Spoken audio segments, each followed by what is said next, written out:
नमस्कार साथियों, मैं विजय व्यास आप सभी का एक बार फिर से हार्दिक स्वागत करता हूं बाल विद्या मंदिर सीनियर सेकेंडरी स्कूल खत्रीपुरा नागौर के ऑनलाइन एजुकेशन प्लेटफॉर्म पर। जैसा कि आप सबको विदित है कि ऑफलाइन क्लासेज स्टार्ट हो चुके हैं और आप भी अपने अपने विद्यालयों के अंदर सुचारू रूप से अध्ययन करने के लिए जाते होंगे, लेकिन इस ऑफलाइन क्लासेज के कारण अपनी ऑनलाइन पढ़ाई में थोड़ा सा अंतराल आ गया है। कोशिश करेंगे इस लंबे अंतराल को थोड़ा छोटा अंतराल बनाया जाए, लेकिन आप सबके अत्यधिक कमेंट आने के कारण मेरे को आज एक छोटी सी कक्षा बनानी पड़ रही है। तो आज की कक्षा के बाद में अपने दूसरे पार्ट से केवल गुप्तकालीन संस्कृति बचेगी, जिसके अंदर अपन कला साहित्य विज्ञान के बारे में पढ़ेंगे, और एक अंतिम राजवंश बचेगा जो है चोल राजवंश। उसके बाद में आपका दूसरा पार्ट कंप्लीट हो जाएगा और फिर अपन आपके सबसे महत्वपूर्ण और सबसे ज़्यादा स्कोरिंग वाले पार्ट की तरफ चलेंगे जो है छठा पार्ट। वो राजस्थान के बारे में है और अपने से परिचित भी है थोड़ा बहुत। बीच वाले पार्टों को आपको ऐसा करना है, विद्यालय के अंदर थोड़ा मजबूत करना है। अगर मेरे को समय मिलेगा तो मैं आपको ऑनलाइन में ज़रूर करवाऊँगा, लेकिन साथ ही आपको ऑफलाइन क्लास के अंदर जहाँ पर आप अपने विद्यालयों के अंदर जा रहे हैं वहाँ पर भी लगातार उन पार्टों पर ज़्यादा फोकस करेंगे जो अपन वीडियो अभी तक नहीं बना पाए हैं। कोशिश करूंगा मैं इसके बाद में छठा पार्ट लेने के बाद में अन्य पार्ट और भी साथ में पढ़ा दूं, लेकिन फिर भी आपको अपने विद्यालय के अंदर ज़्यादा से ज़्यादा उन पार्टों पर ज़्यादा फोकस रखना है जो अपनी ऑनलाइन क्लास में अपन नहीं पढ़ रहे हैं। या अन्य वीडियो यूट्यूब पर बहुत सारे यूट्यूबर हैं जिन्होंने अपने अपने वीडियो बना रखे हैं, आप उनकी भी सहायता ले सकते हैं। तो आज अपन स्टार्ट करते हैं अपना जहाँ से अपन ने छोड़ा था। अपन ने कुमारगुप्त को पढ़ लिया था और कुमारगुप्त के अंतिम समय के अंदर अपन ने देखा था कि हुनों का आक्रमण हो जाता है और उस हुनों के आक्रमण को दबाने के लिए अपने योग्य पुत्र स्कंदगुप्त को भेजता है और स्कंदगुप्त ने हुनों के आक्रमण को या हुनों के विद्रोह को वहां पर दबा देता है। तो यहीं से अपन पढ़ेंगे कुमारगुप्त की मृत्यु के बाद में अगला शासक बनता है अपना स्कंदगुप्त। अगर इसको स्कंदगुप्त के काल को देखें तो 455 ईस्वी के अंदर शासक बनता है और 467 ईस्वी तक वो शासक रहता है। यहाँ पर दो व्यक्तियों के कथन बहुत ही महत्वपूर्ण है। एक है हेमचंद्र राय चौधरी। हेमचंद्र राय चौधरी कहते हैं सबसे श्रेष्ठ गुप्त शासक था वो था स्कंदगुप्त। और उसके बाद में नंबर आता है केपी जायसवाल साहब का। केपी जायसवाल साहब बहुत बड़े इतिहासकार हैं। इन्होंने कहा है कि जो स्कंदगुप्त है ये गुप्त वंश का सबसे महान शासक है। ये गुप्त वंश के महान शासक हालांकि अपन ने पढ़ा था जो प्रथम 2-3 शासक थे उनमें अपन ने पढ़ा था सबसे ज्यादा महान या सबसे ज्यादा उल्लेख तो उनके बारे में आ रखा है। स्कंदगुप्त के बारे में अपने पाठ्य पुस्तक के अंदर ज्यादा उल्लेख नहीं आ रखा है, लेकिन ये ध्यान रखना है स्कंदगुप्त के समय भारी आक्रमणकारी भी चल रहे थे, आंतरिक परिस्थितियां भी ठीक नहीं थी और इन सब के बीच में अपने 11 साल के एक छोटे से शासन को उसने बहुत ही सुदृढ़ तरीके से किया था।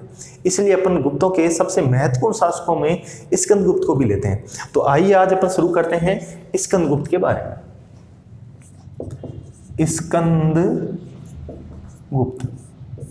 स्कंदगुप्त के अंदर अपन समय लिख देंगे 455 ईस्वी से लेकर 467 ईस्वी तक का, ठीक है ना।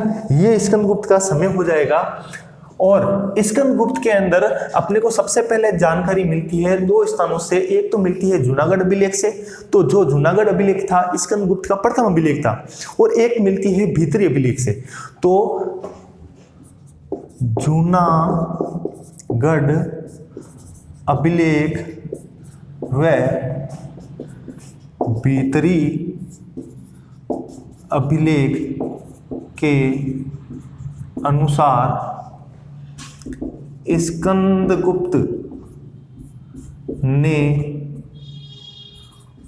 हुनों को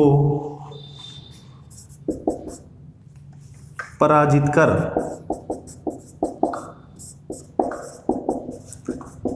विक्रमादित्य की उपाधि धारण की और स्वर्ण मुद्रा चलाई।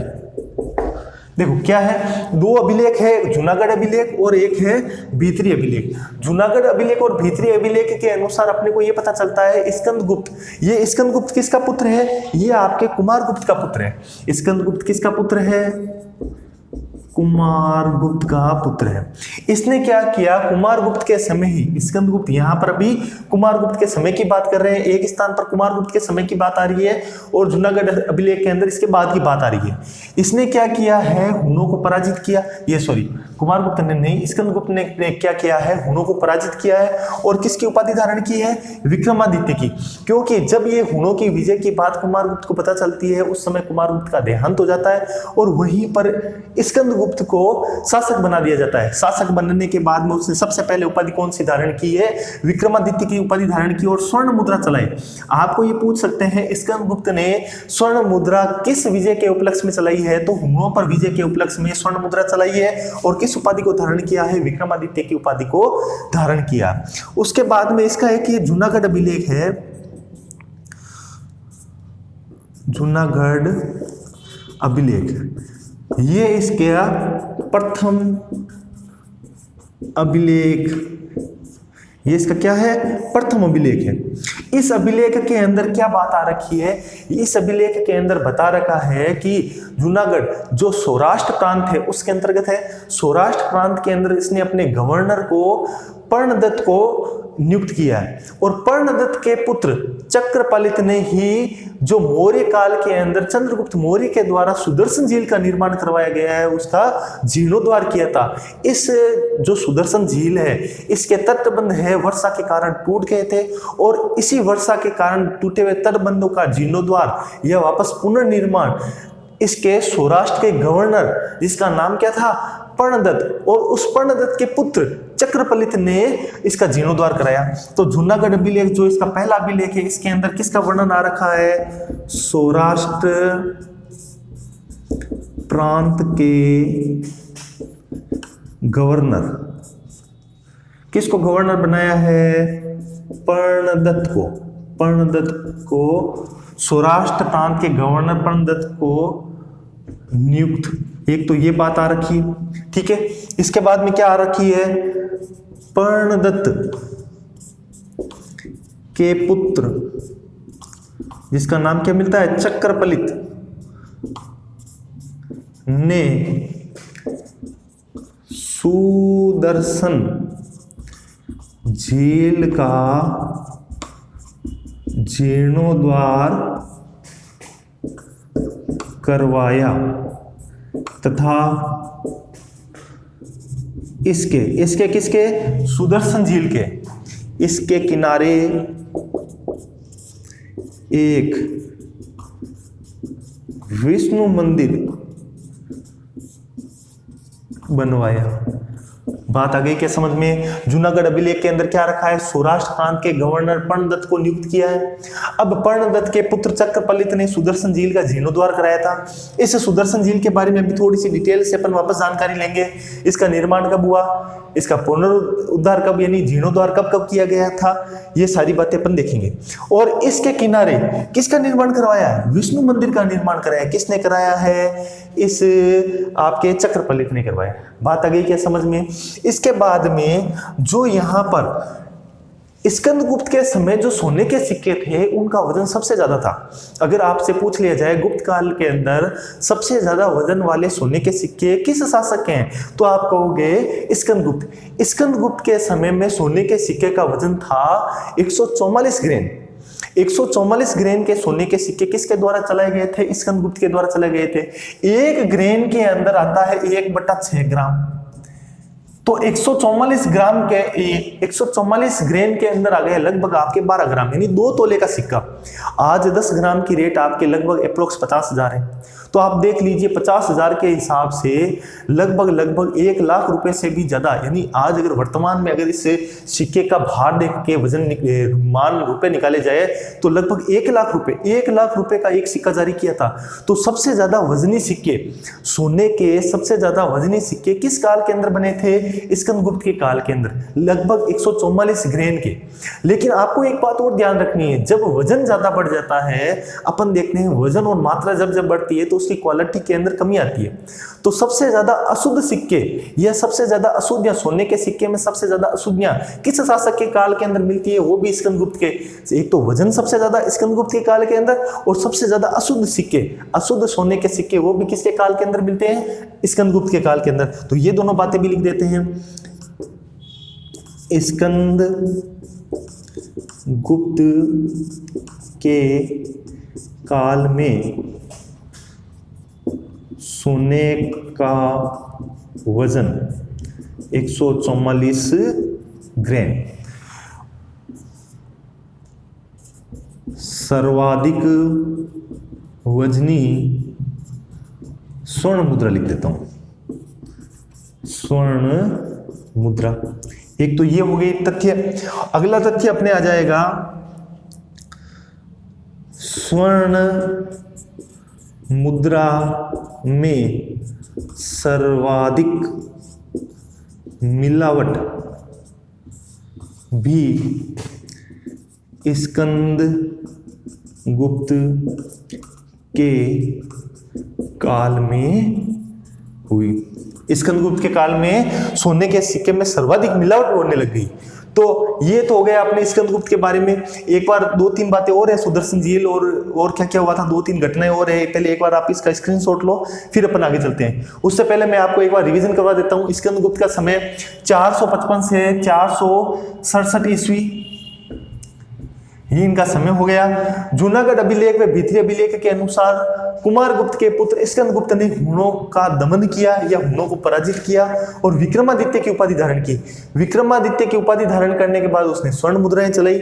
उसके बाद में जूनागढ़ अभिलेख, जो इसका पहला अभिलेख है, सौराष्ट्र प्रांत के गवर्नर का उल्लेख आ रखा है। सौराष्ट्र प्रांत के अंदर उसने पर्णदत्त नाम के एक गवर्नर को नियुक्त किया है, और पर्णदत्त के पुत्र चक्रपलित ने ही सुदर्शन झील का जीर्णोद्धार कराया था तथा इसके किनारे एक विष्णु मंदिर का निर्माण करवाया था। स्कंदगुप्त के काल के अंदर सोने का वजन 144 ग्राम है, जो पूरे गुप्त काल में, या अपन कह सकते हैं सभी शासकों में सर्वाधिक वजनी है। और स्वर्ण मुद्रा में सर्वाधिक मिलावट भी स्कंदगुप्त के काल के अंदर मिलती है। तो आप एक बार इसका स्क्रीनशॉट लीजिए, फिर अपन आगे चलते हैं। ले लिया होगा आपने स्क्रीनशॉट। अब अपन आगे चलते हैं। अब अपन देखते हैं, इसके अंदर अपन ने पहले यहाँ पर बात की थी कि अपन सुदर्शन झील के बारे में थोड़ा सा विस्तार से पढ़ेंगे। ये वापस अपन देखते हैं सुदर्शन झील का निर्माण किसने कराया, किस प्रकार आगे जीर्णोद्धार हुआ था, ये सारी चीजें अपन इसके अंदर देखते हैं। सबसे अगर मैं पहले बात करूं अपनी सुदर्शन झील के निर्माण के बारे में, तो सुदर्शन झील का निर्माण होता है मौर्य काल के संस्थापक के काल के अंदर, जिनका नाम है चंद्रगुप्त मौर्य। चंद्रगुप्त मौर्य के एक सौराष्ट्र का गवर्नर होता है। उस सौराष्ट्र प्रांत के गवर्नर के द्वारा इसका निर्माण करवाया जाता है, जिसका नाम में होता है पुष्यमित्र वैश्य। उसके बाद में अशोक के काल के अंदर सौराष्ट्र के गवर्नर होता है तुषास, उसके द्वारा जीर्णोद्धार, पहला जीर्णोद्धार कराया जाता है। फिर रुद्रदामन के काल के अंदर जीर्णोद्धार करवाया जाता है। और तीसरा जीर्णोद्धार या चौथा पॉइंट अपने बन जाएगा, वो बनेगा रुद्र, ये अपने स्कंदगुप्त के काल के अंदर, वो पर्णदत्त के पुत्र चक्रपलित के द्वारा। तो ये चारों एक साथ ही लिख लेते हैं अपन। सबसे पहले अपन लिख लेते हैं सुदर्शन झील। सुदर्शन झील क्या कहां पर है, ये है गिरनार पर्वत, जो आपके है सौराष्ट्र प्रांत। अगर वर्तमान की बात करें तो गुजरात के अंदर, ठीक है। और ये गुप्त कालीन व मौर्य कालीन जल प्रबंधन का उदाहरण, ठीक है। ये सुदर्शन झील क्या है, गुप्त काल का भी है और मौर्य काल का भी है, जल प्रबंधन का एक सबसे अच्छा उदाहरण है। अब सबसे पहले अगर इसके निर्माण की बात करते हैं, तो इसका निर्माण करवाया था चंद्रगुप्त मौर्य के काल के अंदर। चंद्रगुप्त मौर्य के काल के अंदर क्या होता है, एक सौराष्ट्र प्रांत का गवर्नर, जिसका नाम क्या होता है, पुष्यमित्र वैश्य। इस पुष्यमित्र वैश्य है, इस जो सौराष्ट्र प्रांत का गवर्नर है, इसके द्वारा चंद्रगुप्त मौर्य के कहने पर यहाँ पर एक झील का निर्माण करवाया जाता है, जिसका नाम क्या रखा जाता है, सुदर्शन झील। और ये बात कहाँ पर आ रखी है, ये सारी घटना या ये सारी बातें, ये चारों तथ्य ये आ रखे हैं आपके रुद्रदामन के जूनागढ़ अभिलेख के अंदर, जूनागढ़ अभिलेख के अंदर ये सारी बातें आपके आ रखी है। उसके बाद में अपन बात करते हैं चंद्रगुप्त मौर्य के सौराष्ट्र प्रांत का गवर्नर पुष्यमित्र वैश्य, इसके द्वारा बनाई गई। अब अपन ये देखते हैं पहला जीर्णोद्वार कब करवाया गया। तो पहला जीर्णोद्वार कराया गया इसके पौत्र अशोक के काल के अंदर। किसका पौत्र है, चंद्रगुप्त मौर्य का पौत्र हो गया। चंद्रगुप्त मौर्य के पौत्र अशोक के काल के अंदर इसका पहला जीर्णोद्वार करवाया गया था। और उस समय सौराष्ट्र प्रांत का गवर्नर कौन था, तुषास्प। तुषास्प नाम के एक व्यक्ति जो सौराष्ट्र प्रांत का गवर्नर था, उसके द्वारा अशोक के काल के अंदर पहला जीर्णोद्वार करवाया जाता है। दूसरा जीर्णोद्वार इस पर कराया जाता है स्वयं रुद्रदामन के द्वारा। जीर्णोद्वार ये किसके द्वारा करवाया जाता है, रुद्रदामन के द्वारा ये जीर्णोद्वार कराया जाता है। उसके बाद में या इससे पहले आपके आ जाएगा आपके गुप्त वंश का। गुप्त वंश का अपने हो गया स्कंदगुप्त। स्कंदगुप्त के काल के अंदर करवाया जाता है। स्कंदगुप्त के काल के अंदर सौराष्ट्र का प्रांत का पर्णदत्त, लेकिन पर्णदत्त को नहीं, इसके पुत्र चक्रपलित के द्वारा इसका जीर्णोद्वार करवाया जाता है। और तीसरा जीर्णोद्वार आपके करवाया जाता है रुद्रदामन के द्वारा। तो ये 3 जीर्णोद्वार और एक निर्माण हो रखा है सुदर्शन झील का, ये अपने को याद रखना है। अगली जो अपने को बात याद रखनी है वो याद रखनी है स्कंदगुप्त का पहला अभिलेख अपन ने कहा था जूनागढ़ अभिलेख है। अंतिम अभिलेख है गढ़वा अभिलेख। अंतिम अभिलेख कौन सा है, अंतिम अभिलेख ये है, आपको मिलेगा गढ़वा अभिलेख। ठीक है, ये गढ़वा अभिलेख इसका अंतिम अभिलेख है। इसी गढ़वा अभिलेख के अंदर जो पहले इससे पूर्व के गुप्तकालीन शासक है उनकी जीवनी भी, उनके नाम भी अपने को मिलते हैं। साथ साथ में परम भागवत की उपाधि धारण किसने किसने की वो भी अपने को कहां पर प्राप्त होती है, इस गढ़वा अभिलेख के अंदर प्राप्त होती है। तो सुदर्शन झील का गिरनार पर्वत पर सौराष्ट्र प्रांत गुजरात के अंदर है। गुप्तकालीन व मौर्यकालीन जल प्रबंधन का अच्छा उदाहरण है। इसका अपने को जानकारी रुद्रदामन के जूनागढ़ अभिलेख से मिलती है। जीर्णोद्वार इसका कराया था, निर्माण किया था चंद्रगुप्त मौर्य के सौराष्ट्र के प्रांत के गवर्नर पुष्यमित्र वैश्य के द्वारा। पहला जीर्णोद्वार अशोक के काल के अंदर तुषास्प के द्वारा। दूसरा जीर्णोद्वार स्कंदगुप्त के काल के अंदर पर्णदत्त के द्वारा, यानी पर्णदत्त के पुत्र चक्रपलित के द्वारा। तीसरा जीर्णोद्वार रुद्रदामन स्वयं के द्वारा करवाया गया था। अंतिम अभिलेख इसका मिलता है, यानी स्कंदगुप्त का अंतिम अभिलेख मिलता है गढ़वा अभिलेख, जिसके अंदर परम भागवत उपाधि मिलती है। किसकी, गुप्त शासकों की। गुप्त शासकों की परम भागवत उपाधि किस किसने धारण की, ये अपने को गढ़वा अभिलेख से प्राप्त होता है। तो यहां पर एक बार स्क्रीनशॉट लो, फिर चलते हैं अंतिम पड़ाव की तरफ। अब अपन आगे की ओर देखते हैं। सबसे पहले देखते हैं स्कंदगुप्त ने अपनी दूसरी राजधानी किसको बनाई। तो स्कंदगुप्त ने अपनी दूसरी राजधानी बनाई थी आपके अयोध्या या साकेत को। तो अगला पॉइंट अपने हो जाएगा अयोध्या या साकेत को स्कंदगुप्त ने अपनी दूसरी राजधानी बनाई। तो लिखिए अगला पॉइंट,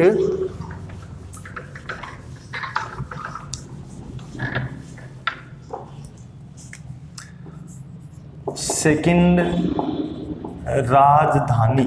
अच्छा, अब किसकी बात कर रहे हैं, स्कंदगुप्त की बात करें तो पूरा लिखने की आवश्यकता नहीं है, यहां लिख दो अयोध्या, यह इसका नाम मिलता है साकेत। ठीक है, ये इसकी सेकंड राजधानी थी। अच्छा, 2 अपने इतिहासकारों के नाम भी अपन ने जब वीडियो स्टार्ट किया था तब लिए थे, उनको भी एक बार नोट आउट कर लेते हैं। एक तो मिलेगा आपके हेमचंद्र राय चौधरी। हेमचंद्र राय चौधरी ने क्या कहा है, गुप्त कालीन सर्वश्रेष्ठ शासक, ठीक है। और एक है केपी जायसवाल,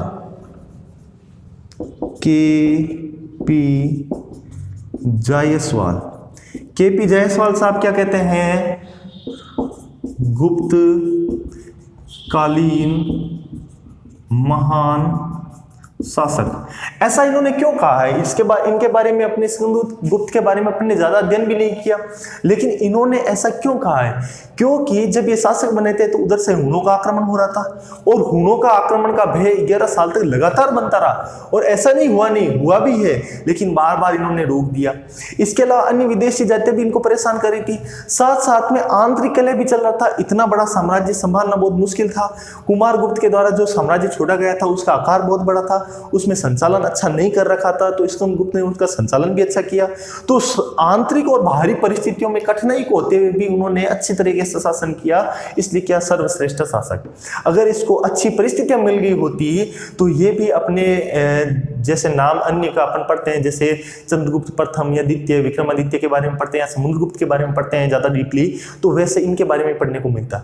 लेकिन इनकी आंतरिक और बाह्य परिस्थितियां अच्छी नहीं थी, इसलिए इनके बारे में इतना अध्ययन नहीं लिखा हुआ आपने यहाँ पर। तो लेकिन इन दोनों ने मानना है कि सबसे अच्छा शासक कौन था गुप्त काल का, स्कंदगुप्त था।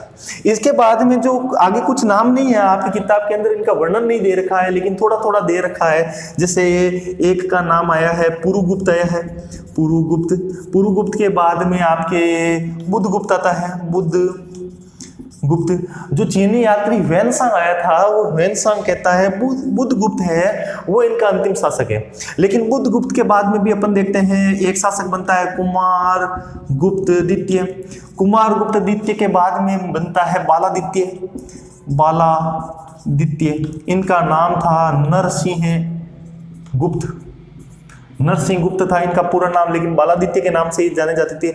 इनके बाद में एक और शासक बनता है कुमार हो गया, या कुमार तृतीय, कुमार गुप्त तृतीय बनता है।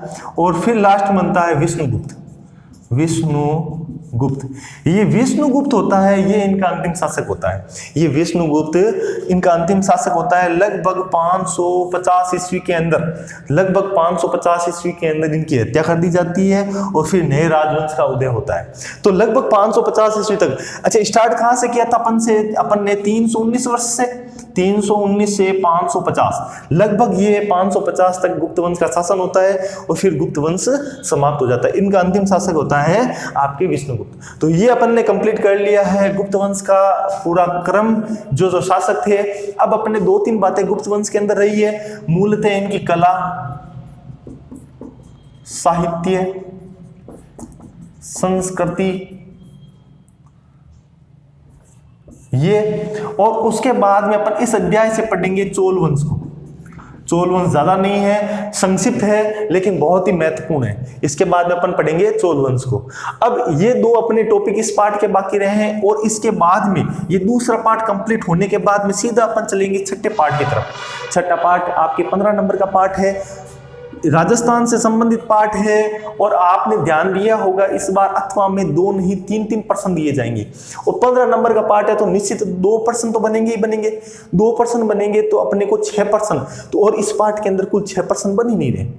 तो इसके अंदर जितना भी पढ़ेंगे उनमें से अपने को 3 या 2-3%, 4% इंपॉर्टेंट लगेंगे, वो याद कर लेना, और बहुत सरल पार्ट है।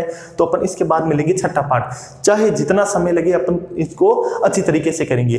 फिर बच गया आपके कुछ पार्ट, आपके सिलेबस फिर आप चेक कर लेना। इसके अंदर तीसरा, चौथा और 5वां पार्ट, इनमें से 5वां पार्ट बड़ा है, शायद तीसरे पार्ट को लगभग समाप्त कर दिया गया है, और आपको 2 पार्ट और पढ़ने रहेंगे, चौथा और 5वां, जिसमें से 5वां थोड़ा सा बड़ा है, उसको थोड़ा डिटेल से पढ़ना रहेगा। बाकी सारे चौथा पार्ट भी आसान है, लगभग अपने राजस्थान और भारत के मध्यकालीन इतिहास, या अपन कहेंगे आधुनिक इतिहास।